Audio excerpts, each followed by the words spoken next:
Dunia saat ini tidak kekurangan orang pintar, berbakat atau sukses. Yang kurang adalah orang yang jujur, adil, penuh kasih, dan dapat dipercaya.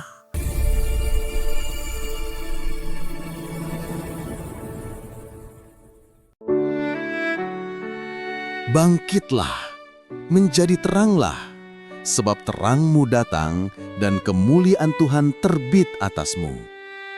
Yesaya pasal 60 ayat 1. Ayat ini bukan hanya sebuah seruan, melainkan sebuah deklarasi ilahi tentang identitas dan tanggung jawab umat manusia. Yesaya menuliskan firman ini dalam konteks bangsa Israel yang hancur, tercerai-berai, dan merasa tidak punya masa depan. Namun justru dalam keadaan paling gelap itulah Allah memerintahkan mereka untuk bangkit dan menjadi terang. Perintah itu sendiri terasa paradoksal. Bagaimana mungkin bangsa yang sedang terpuruk diminta untuk bersinar? Tetapi disinilah letak kedalaman spiritual ayat ini. Terang itu bukan berasal dari mereka, tetapi dari Tuhan yang terbit atas mereka.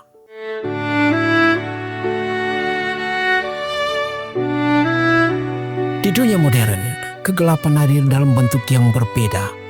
Ia tidak selalu berupa penindasan politik atau kehancuran kota, tetapi bisa berupa kelelahan mental, kecemasan, kesepian, kehilangan arah, dan derasnya informasi yang membuat manusia kehilangan jati diri.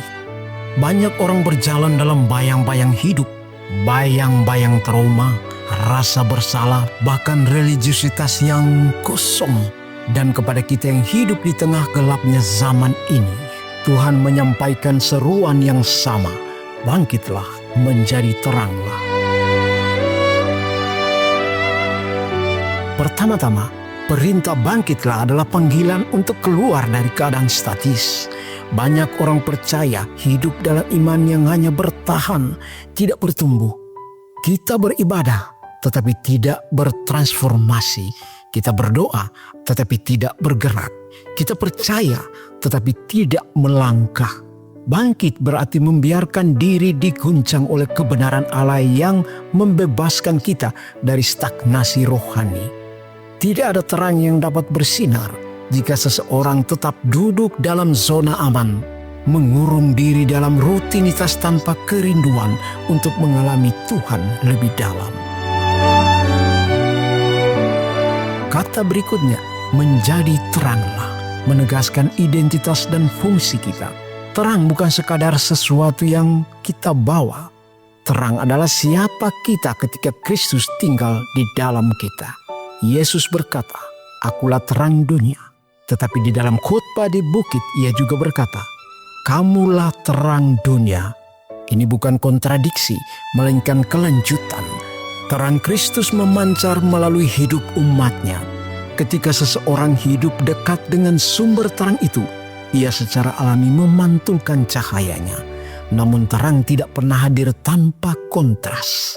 Terang selalu mengusik kegelapan. Menjadi terang berarti menerima risiko.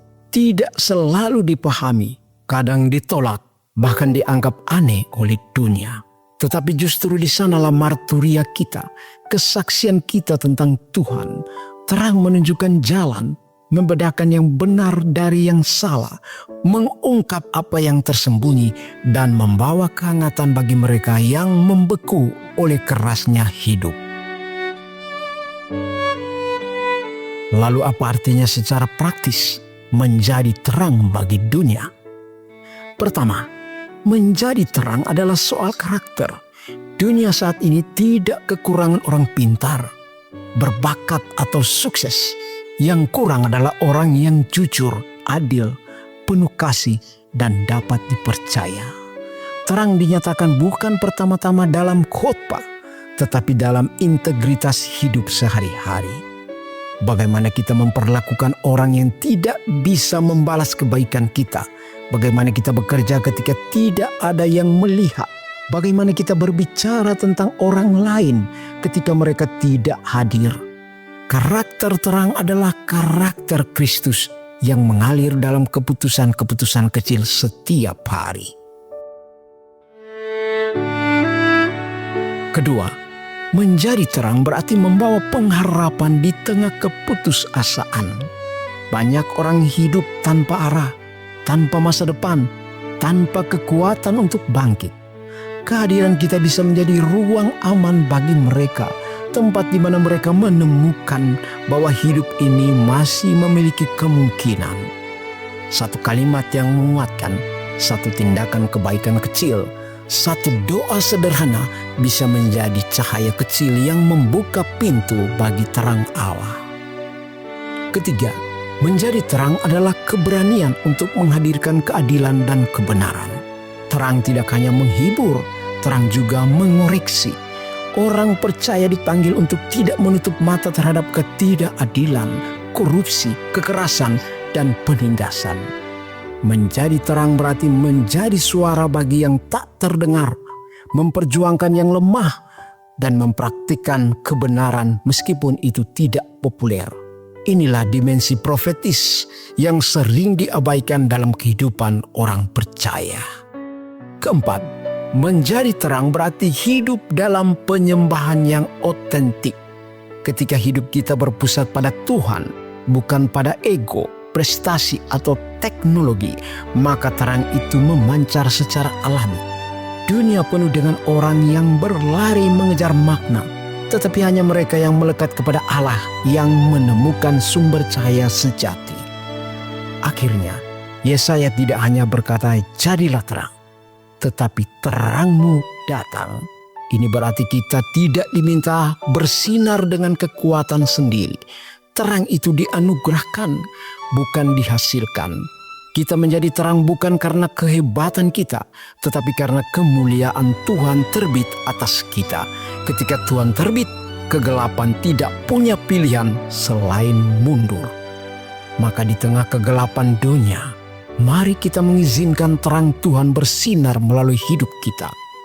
Bangkitlah dari ketakutan, kemalasan rohani, dan keputusasaan. Berdirilah sebagai pembawa harapan, penabur kebaikan, dan saksi kebenaran. Jadilah terang, bukan karena dunia membutuhkan kita, tetapi karena dunia membutuhkan Allah yang memancar melalui kita. Amin.